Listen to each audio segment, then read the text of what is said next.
પંથકના વિદ્યાર્થીઓના હિત માટે ધારાસભ્ય કેતન ઇનામદાર એસટી વિભાગને પત્ર લખ્યો.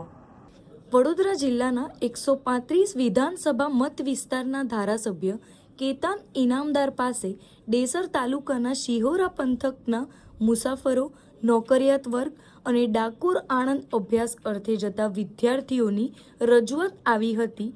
જે અનુસંધાને નિયામક શ્રી એસટી બસ વિભાગને પત્ર લખી ડાકોર આણંદ તરફથી આવતી એસટી બસ સામે પાર રાણીયા ગામથી શિહોરા સુધી લંબાવવા રજૂઆત કરાઈ હતી.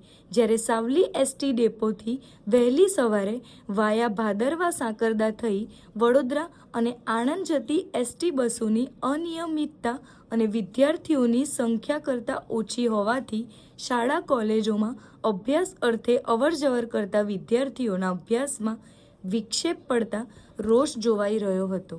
ધારાસભ્ય કેતન ઇનામદારની એસટી નિયામક વડોદરાને કરાયેલ રજૂઆતના પગલે એસટી નિયમે વિદ્યાર્થીઓની સુવિધા માટે સકારાત્મક પ્રતિસાદ આપ્યો. સાવલી ડેસરની અંદર તમામ એસટીના રૂટ, નવા એસટીના રૂટ બનાવવા ચાલુ કરવા માટેની મેં ડીસીને ડાયરેક્ટ પત્ર દ્વારા ભલામણ કરી છે. માન્ય નાયબ મુખ્યમંત્રી હર્ષભાઈ સંઘવી જોડે પણ મૌખિક વાત થઈ, એમને તરત જ સૂચના પણ આપી દીધી છે કે જે પણ રૂટ નવા ચાલુ કરવાના થાય નવા, અને જે રૂટને નિયમિત કરવાના થાય નિયમિત બધા જ કરવાના. શિહોરા જે રાણીયા ગામથી શિહોરા સુધી લંબાવવામાં આવે તો શિહોરાના અમારા ઘણા મુસાફરો જે રાણીયા શિહોરાના પુલનો અત્યાર સુધીને બસને લાભ જ નથી મળ્યો, બસનો લાભ જે મળવો જોઈએ એ તાત્કાલિક ધોરણ ચાલુ કરવા માટે મેં નડિયાદ ડીસી સાથે વાત કરી છે.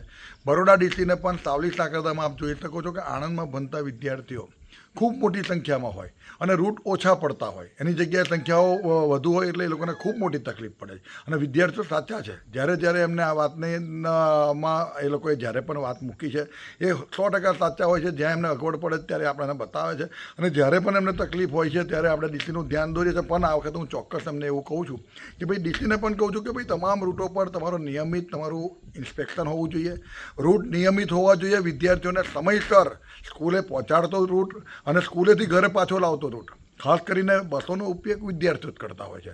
એવી રીતે અમારા ગોપરી અમારા કાલોલ ડેપોથી જે જેસર ગોપરીની સડાસાલ, ઝુમખા, મેવલી આ બધા જે રૂટો છે, જે નવા રૂટો ચાલુ કરવાના છે, જે રૂટોને નિયમિત કરવાના છે, બધા જ પત્ર દ્વારા તમામ રૂટોના એકદમ ક્રમશઃ બધું આપી દીધું છે. મને વિશ્વાસ છે 8-10 દિવસમાં આનું નિરાકરણ આવી જશે. અને હમણાં તો જે એસટી ડ્રાઈવર અને કંડક્ટરની પણ વાત હતી, એમાં સરકારે તાત્કાલિક ધોરણે એસટી ડ્રાઈવરને કંડક્ટરને તાત્કાલિક ધોરણે હંગામી ભરવાનું પણ નક્કી કર્યું છે. તો મને ખ્યાલ છે અને ડીસીએ પણ મને કહ્યું છે કે 10-15 દિવસની અંદર 10 દિવસની અંદરનું નિરાકરણ આવી જશે. એટલે આ ચોક્કસ ખૂબ તકલીફ પડતો વિષય છે. માન્ય નાયબ મુખ્યમંત્રીએ પણ એને ગંભીરતાથી લીધો છે. અને હું પણ કહું છું કે વિદ્યાર્થીઓને કે મુસાફરોને કોઈ પણ તકલીફ ના પડવી જોઈએ અને તમામ રૂટ જે અનિયમિત છે એને નિયમિત થાય. અને જે નવા રૂટની માગણીઓ છે એ નવા રૂટની તમામ રૂટ સાવલી, ડેસર અને વડોદરા ગ્રામ્યના જે પણ હોય એ તમામે તમામ આપવા માટે જે મેં પત્ર લખ્યો છે એને મને 10 દિવસમાં નિરાકરણ જોઈએ. ફરી એ પત્ર ના લખવો પડે એની પણ એ ગંભીરતાથી નોંધ લે.